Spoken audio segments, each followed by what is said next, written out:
And isn't it amazing? After a year of being told we must stay in our houses, that we're out, not just meeting other people, having a drink, but actually engaging in public discourse, which is what in a free society we're supposed to do. It's great to be here this evening. Now, I know that it's been a very tough few months. Your candidate, Donald Trump, managed to get 75 million votes and still somehow didn't win the election. So let's wait and see. Let's wait and see what the audit in Arizona comes back with. Let's wait and see. But beyond that, you've got terrible things going on in your cities. Far from people being brought together, there are now well-funded Marxist influences trying to do their best to actually divide people up, trying to do their best to cause enmity between the black and white populations. Black Lives Matter is a very dangerous organisation that should never be given any trust to at all. And then you've got the Democrats, now with the new left wing threatening to pack the Supreme Court, threatening to bring real socialism into America. And I think for the first time, to my knowledge, the problem of welfareism has hit America today, as people don't want to go back to work because the system rewards many simply to stay at home. And did you see Biden last night? Did you see the response that Biden gave last night? I think that was his weakest performance to date, and boy, that really is saying something.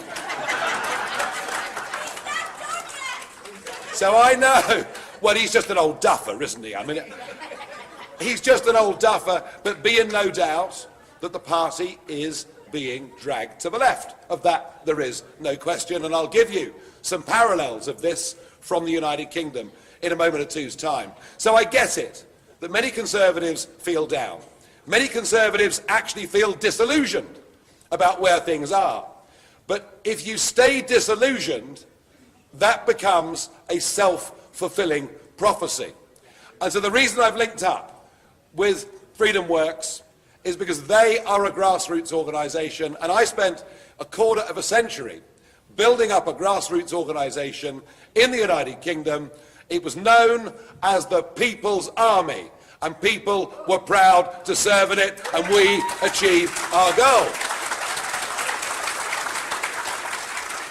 So we're touring round, state after state, addressing events like this, and I hope what I can do is to inspire you with a little story about how we fought back against the globalists, how we fought back against the establishment.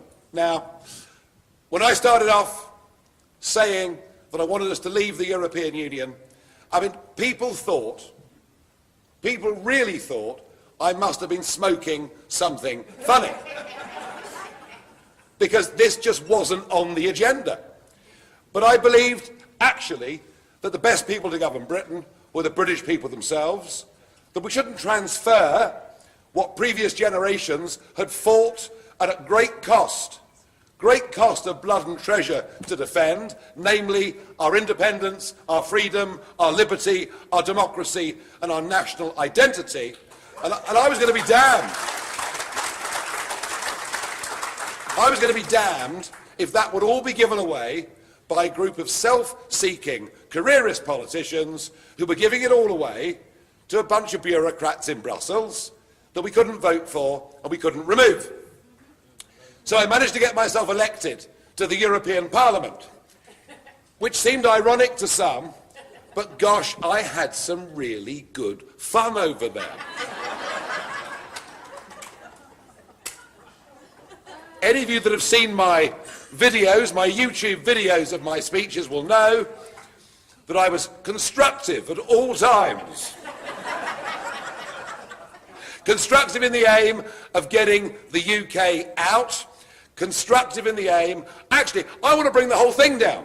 I don't want these globalist structures. I don't want the transference of democracy to bureaucracy. And be in no doubt that if Hillary Clinton had won in 2016, you know, she would have taken you much closer to that European Union as well. So, you know, our battles, your battles, they're very similar.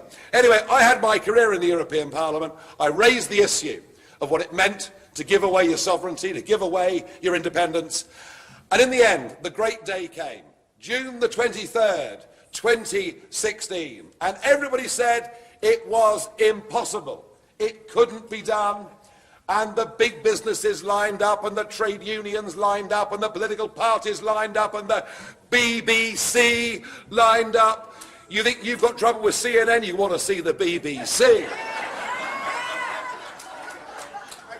Oh, and I almost forgot, of course, there was a very big American contribution. Yes, there was. Very big American contribution to the Brexit vote. His name, Barack Obama, who came to London, who looked down his nose and sneered at the country that has been your closest ally, who stood with you as you have with us through thick and thin.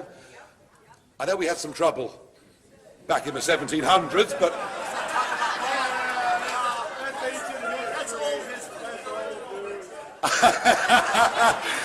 I don't know whether you heard that, but someone just shouted out the original Brexit. You're absolutely right. You're absolutely right.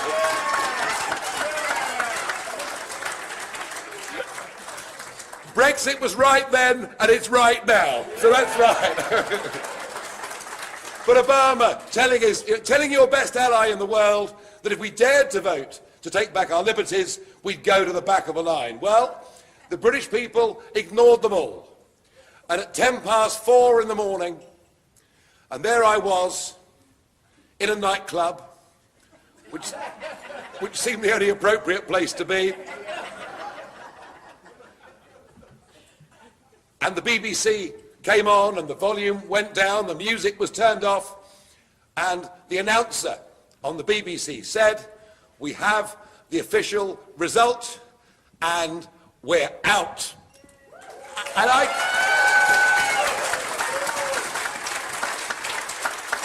and it was an amazing thing, and it had a really big impact in America. I came over for the Republican convention in Cleveland, and I couldn't believe it. Bartenders, you know, taxi drivers were saying, "Hey, aren't you that Brexit guy?" And I realized that Brexit really had resonated over here. People thought, wow, this is a big thing. And people were right to resonate with it, because Brexit is the biggest geopolitical change in the West since the fall of the Berlin Wall. It's that significant of an event. Well, before I knew it, Donald Trump had absolutely latched on to Brexit. He'd realised this meant something really, really big.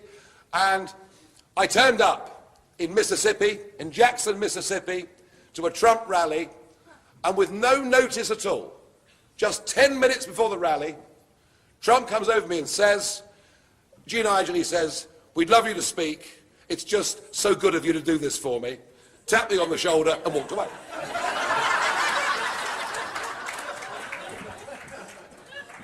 So there I am. I mean, there's 18,000 Mississippians out there. But I was happy to do my bit and to say that you too can beat the pollsters, beat what you're being told by social media, beat the defeatists. And I like to think that we exported the Brexit phenomenon to you, and that really did help in getting Trump elected.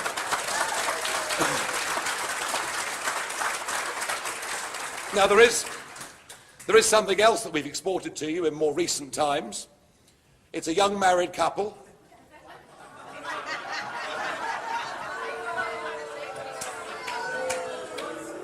They're living on the West Coast. They recently did an interview with Oprah Winfrey, in which they proved to be totally and utterly incapable of telling the truth in any way at all. and which they, and in doing this, they insulted our rather magnificent Queen Elizabeth II. And I can tell you, I'm sorry to have to tell you, that this is one export that is now yours for keeps. They're yours.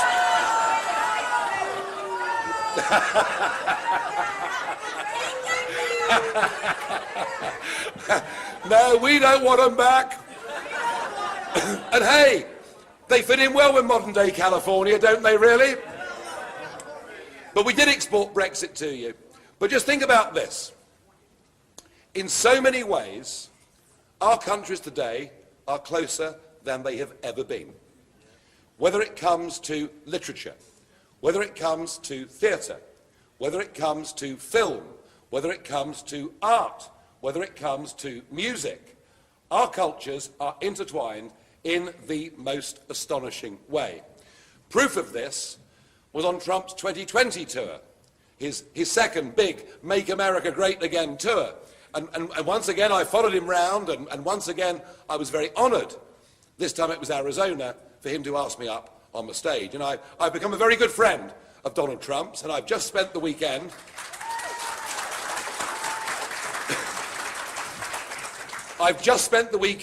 at Mar-a-Lago, okay? So, you know, life is tough for some, it really is. And I can tell you, he is looking thin, he is looking fit, he is back to his old self, he's full of great humour, and I have to tell you, I can't see, I mean, I could be wrong, but I can't see anybody else coming through the Republican Party who've got either his courage or his charisma.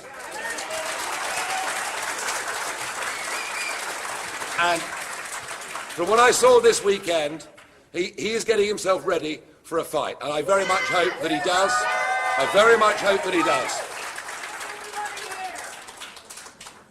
But we're so similar. Anyway, so Trump's on this tour. It's Make America Great Again. It's those three beautiful words, made in the USA. Everything about the tour had to be American. America, America, America. And quite right, I'm sure you all agree.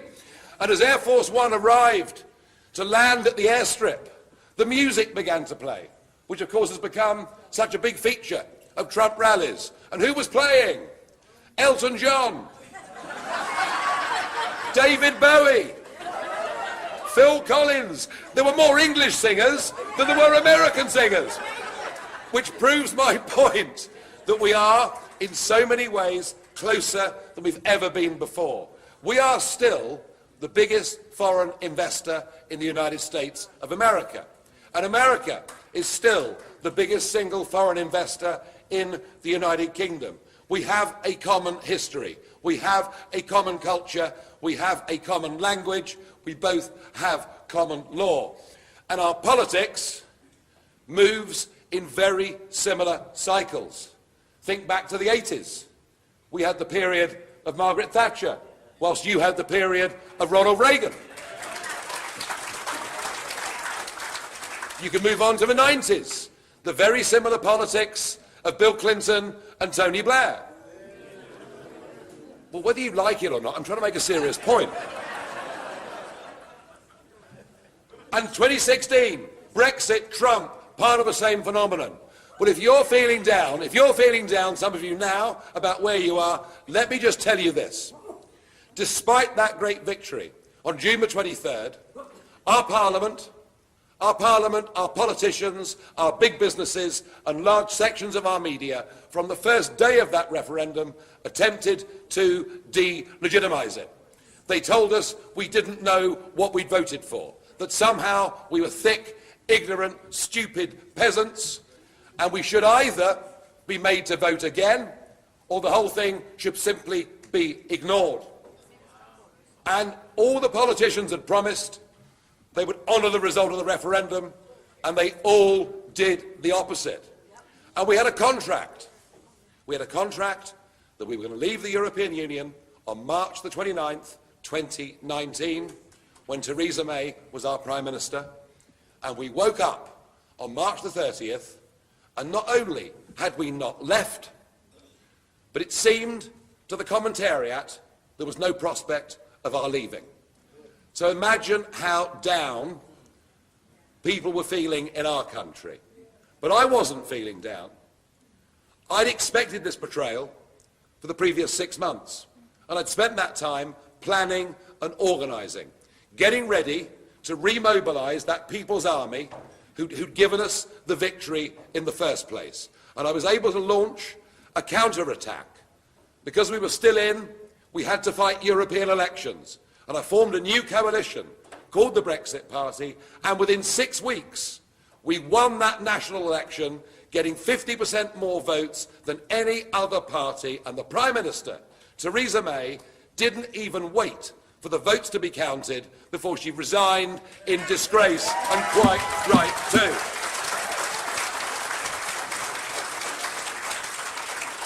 And that was the moment that got us back on track. We got rid of May, Boris Johnson came in, Brexit has now been delivered. We've left. Elements of it aren't perfect, but we've left. We're out. And would you believe an opinion poll published last week which asked the question, if there was a Brexit vote again tomorrow, how would you vote? And now 70% support Brexit. How about that? So if we can pull this back, from the brink of disaster, I'm damn certain that America can come back too. I'm absolutely certain of it. But there's one more piece of this story I want to share with you, which I think you'll find very, very relevant.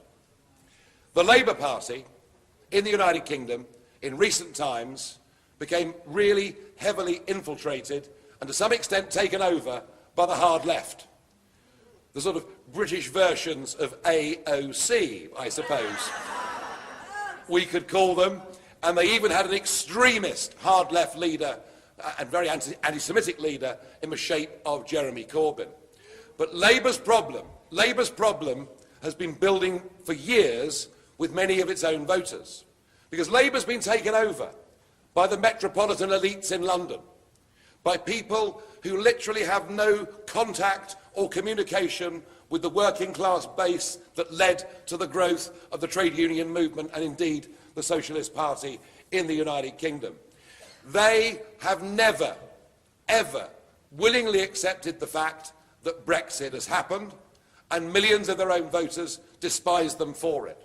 But more crucially, it was under Labour that Tony Blair just unconditionally opened the doors to legal and illegal immigration coming into the United Kingdom.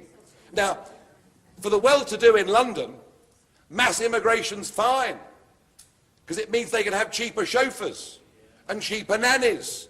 They don't see what the problem is. But the people living out there in their communities, seeing wages driven down, seeing fundamental rapid change, because you want to control immigration and be careful about illegal immigration, that isn't racist. That's a sensible thing that any country ought to do.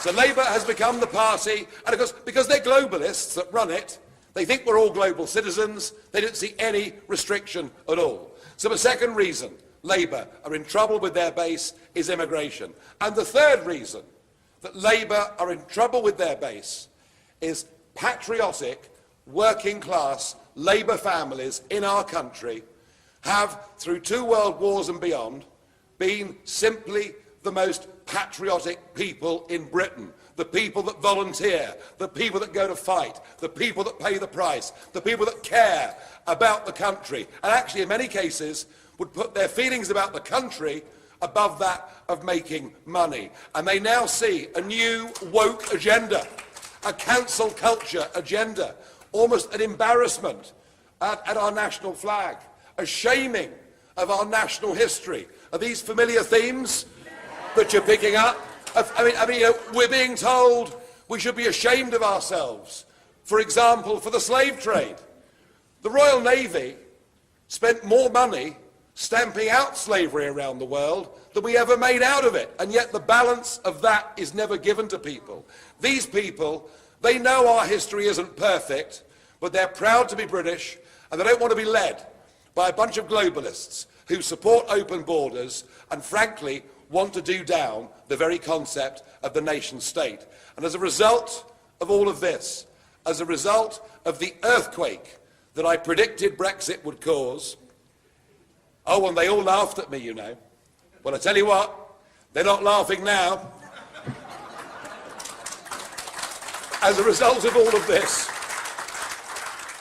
last week in the English local elections, the Labour Party have been all but wiped out, and socialism is dead in England.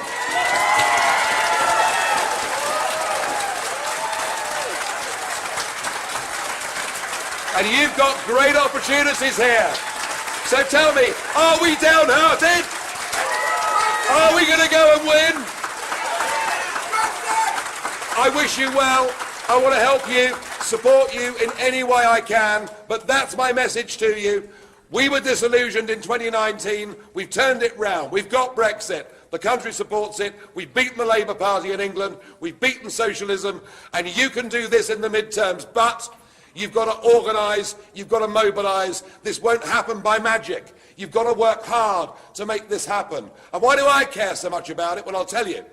Firstly, because ever since 1982, I spent my life in business, before being in politics, working for American companies. Secondly, because I believe that Churchill was right when he said that the English-speaking peoples of the world have a common bond between them. And thirdly, selfishly if you like, it's all well and good having Brexit Britain, but if America falls, what's it worth? Because America is the leader of the free world, and that is why I'm here to help. And I thank you for your very kind reception. Thank you. Thank you.